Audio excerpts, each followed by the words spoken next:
Welcome back. In the dye pots today, that's right, Maleficent. This one was actually a submission from our makers group, the Arcane Fiber Makers on Facebook. Somebody threw up the inspiration photo, and you know what? This is just one of those ones I couldn't pass up. It was way too cool to pass up. We're also going to change things up a little bit here today. I can't get all 4 pots into the video here, but you know, we got 3 and 2 halves. You know what I mean? 2 and 2 halves. So basically, I've had people ask, you know, what's the point of pouring dye from a cup into another cup and then into the pots? And the reason for it is, generally speaking, you were only seeing 5 skeins. So across the board here, we've got 20 skeins. All of these, actually all of them aren't in fingering. We've got a little bit of fingering and some chunky weight there. So we got 5 chunky, 15 fingering, and this is normally how we would do a batch, depending on how we need. Sometimes, you know, we'll do 20 fingering across the board, or 5 and 5, or 10 and 10. But generally speaking, I like to do batches of 20 just to try and keep it even across the board. So this helps me to create larger batches. So if you're doing sweater quantities or something like that, we can actually, you know, get a sweater quantity together out of the same dye batch.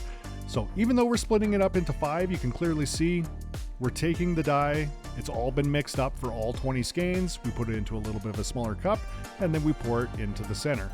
This specific colorway we've actually got designed to, we like to call it valleys and ridges. So basically we put a valley into the center, which allows us to put a much darker color into the center and not have it spread out across the entire colorway.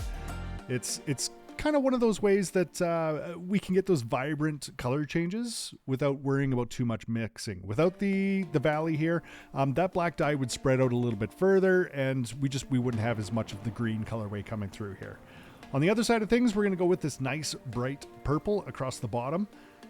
Absolutely love that chunky weight. I wish I put the chunky weight in the center now that I'm watching this video. It dyes up so cool. It's literally like working with clouds, that chunky weight yarn.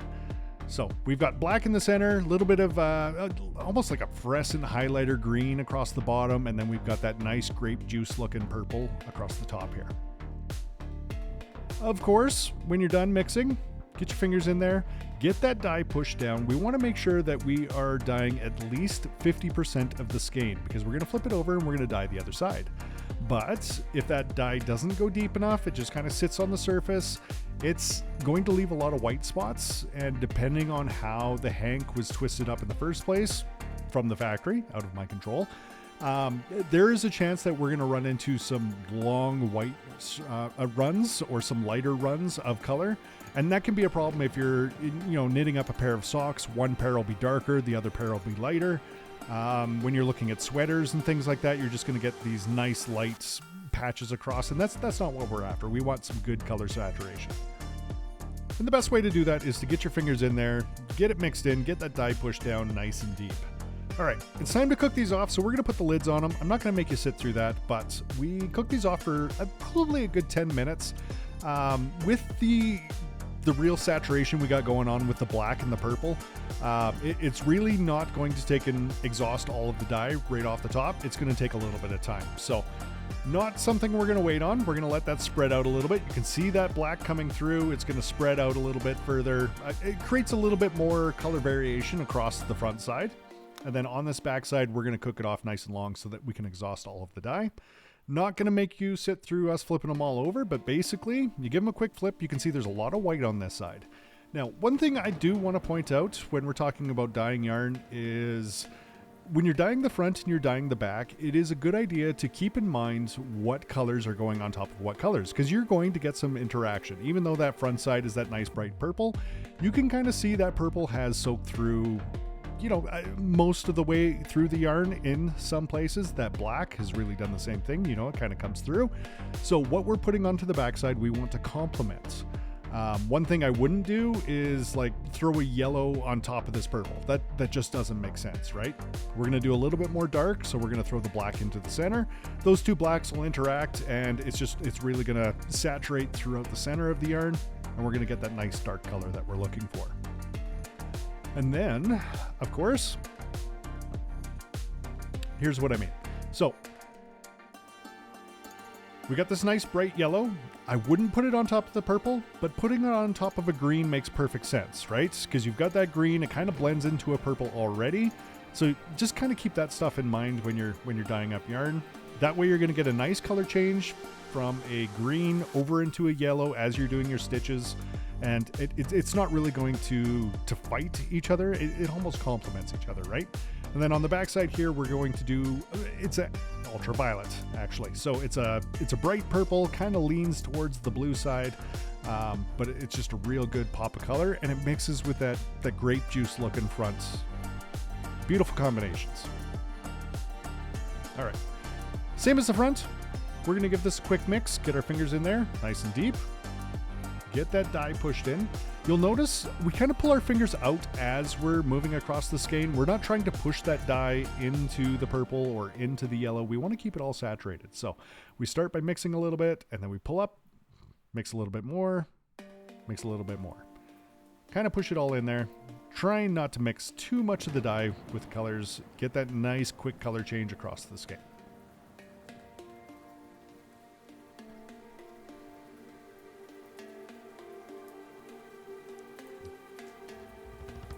Beautiful. Can't wait to get these twisted up. We're going to get them into the light box next. You can really see the difference between the 4 weights. But, of course, not before cooking them off. Now, being as there's a lot of black in this, and it's going to take some time for that black to really strike, we're going to cook off for probably about 20-25 minutes and really get that temperature cranked up on this yarn. Make sure it saturates and strikes nice and hard so we don't get too much bleeding. As you can see, that black really starts to come through. We've got that purple kind of mixed in with that violet, and everything's playing really, really nice. Even that yellow you can see kind of fades over into a green. And that's what I mean by paying attention to where your dye is going and how those colors are going to interact. This here is our fingering weight. Up beside that, we've got the DK weight, our double knit. I do find the DK weight is just the tiniest bit lighter in almost every colorway I work with. And that's why I like to show these side by side, just so you kind of know what you're getting into before you get them. Our fingering weight is a little bit lighter, DK weight even a little bit lighter than that. The worsted weight, on the other hand, which I'm going to show next, tends to strike a little bit brighter. So usually those colors hit and they strike and they just kind of pop through a little bit more than you would normally see. We do have a little bit of a white going on with this specific skein of worsted. That can happen. Perfectly normal. But you can see that black. That black really comes through there. You can see it's nice and dark. And then, of course, you've got the fluffy clouds that is our chunky base. Absolutely love this stuff. All of our skeins, 100 grams, fingering, DK, worsted, chunky, from left to right. Wonderful set. Love this colorway. Time to go get it into the Addy Express. Now you can see I'm using a drill. I do not suggest it in any way, shape, or form. It is very, very hard on this machine to take and use it, but when you can do 44 stitches a second, it makes sense. We can do a swatch in, under a minute. So that's how we're getting the swatches up on the website. Look at this colorway. You can really see that purple starting to pull through. We do have just the tiniest little bit of spiraling, but nothing too insane, that's for sure. All right, over into the Swift. People have asked before, what's with the ties? How do I untie a hank? Well, here it is. So one of these ties is going to be a single strand, like you just saw. The other tie is going to be a set of 4, like this. Now, that first tie, that single strand, it is just wrapped around the yarn. So you can give it a quick cut here, pull it off.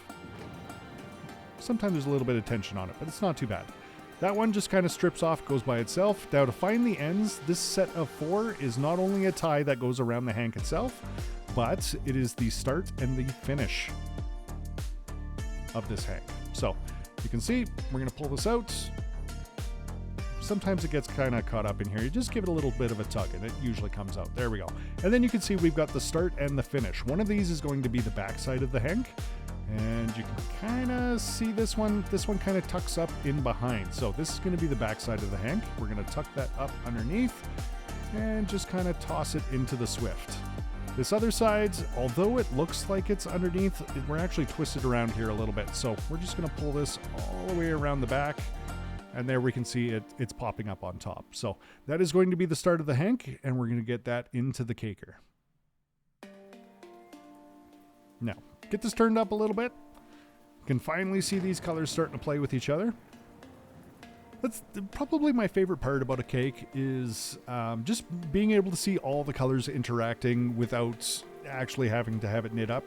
Sometimes when you see a colorway that's in a twisted skein, it tends to be, twisted hank.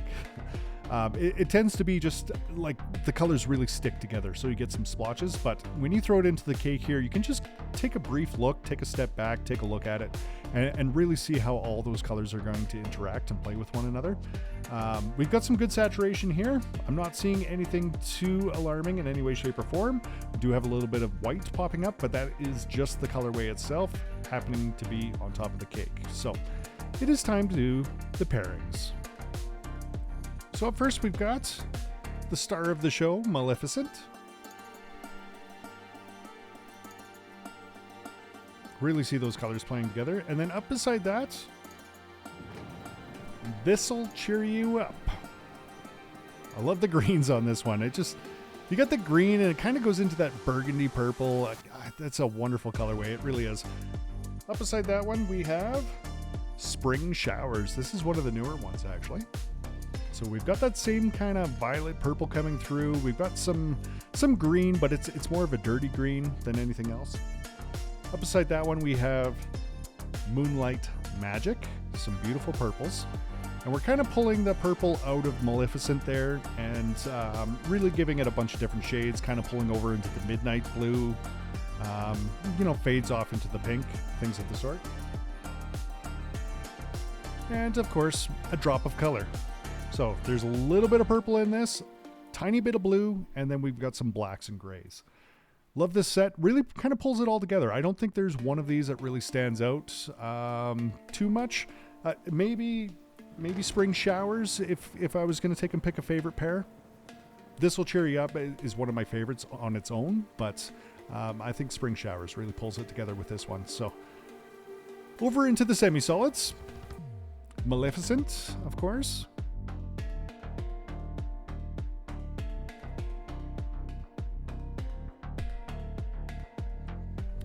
Up beside that, we have one of our newer semi-solids. This one was called Avocado. It's really a nice light green. It reminded me so much of avocados that you can't go wrong with this one. You really can't. Up beside that, we've got Sun Yellow. Beautiful pairing, especially when we're talking about the green and the yellow in Maleficent there. A little bit brighter, but if you were looking for a semi-solid, definitely a go-to. One of my favorite purples here would be the Grape Juice Semi-Solid. I do have another one called Plum. It pairs in quite nicely as well, but if I had to pick a favorite, it would be this Grape Juice, for sure. And of course, if you want to play on the safe side of things, I would actually go with something a little bit lighter. You could hit it up with some charcoal, and I know I usually float towards the charcoal, but the Mouse Gray really kind of hits with this one, so that'd be the direction I would go for the safest bet. Here we've got them. Fingering DK, worsted, and chunky, side by side. Maleficent, available on the website. There is a swatch available on the website for every single colorway, last photo of every single listing, or for the new colorways, as you can see, right beside the inspiration photo. Thank you so much for tagging along. We'll see you again next time.